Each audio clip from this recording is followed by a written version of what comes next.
I've never been able to forget this experience, and I wanted to share it with you.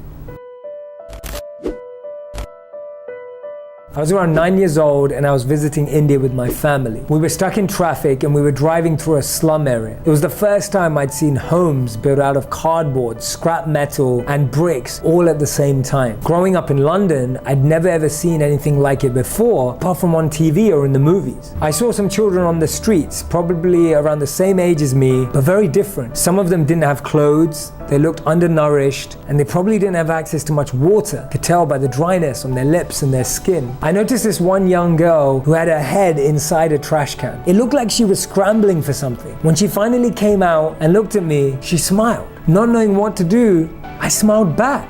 She was obviously trying to look for food, and I could see her scrambling and trying to reach in as far as she could. Only then did I realize that she only had arms. She didn't even have hands. As she looked at me, I could tell she was hungry. But by the time I was just about to do something, our car took off, and I could only see her now and feel her disappointment that I wasn't able to help. At the time, I didn't have any food or money, and before I could ask my parents or the driver to stop, we were too far along on the highway, but I couldn't stop thinking about her. When we got back to the hotel, I got out of the car, and it was lunchtime. And even though I was really hungry, I couldn't eat because I couldn't get over the fact that I couldn't have done anything for that young girl that I just saw. Even though I went to the buffet with my parents, it felt as if only me and her had looked at each other in that whole exchange and the whole city had stopped. I could remember exactly how she looked as I was looking at the food. When we were there at the buffet, I overheard a couple arguing with the hotel staff. Listening into their conversation, I found out that the couple were really upset at the hotel staff because of the number of choices available in the buffet. I looked around. There were so many options. They were complaining about there not being enough choice, but all I could see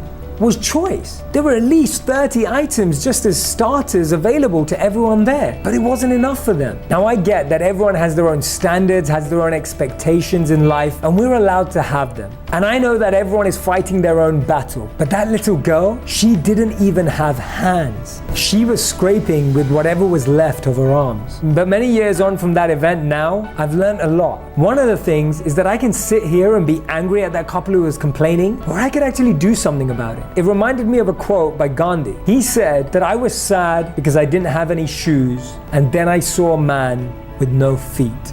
For me, this event left a lasting impression in my heart, and two messages that I want to share with you today. The first one is to remain grateful for absolutely anything we have. Robin Roberts said it perfectly. She said that if we threw all our problems into our pile, we would rush to grab our own back. And when we start with gratitude and see everything as fortune and grace, we're able to receive much more deeply. And number two, let's help those who need it. Let's not be mad that the world isn't helping them. Let's see what we can do. Compassion is key and empathy is essential. And that's one of the reasons that I focus so much of my life in trying to help those in need. And it may mean that you're in a space in your life where you feel you can't currently help anyone right now, but I guarantee you that there's just one person out on the street today that you could impact, that you could change their experience at least for a moment. Remember what Gandhi said. I was sad because I didn't have any shoes, and then I saw a man with no feet.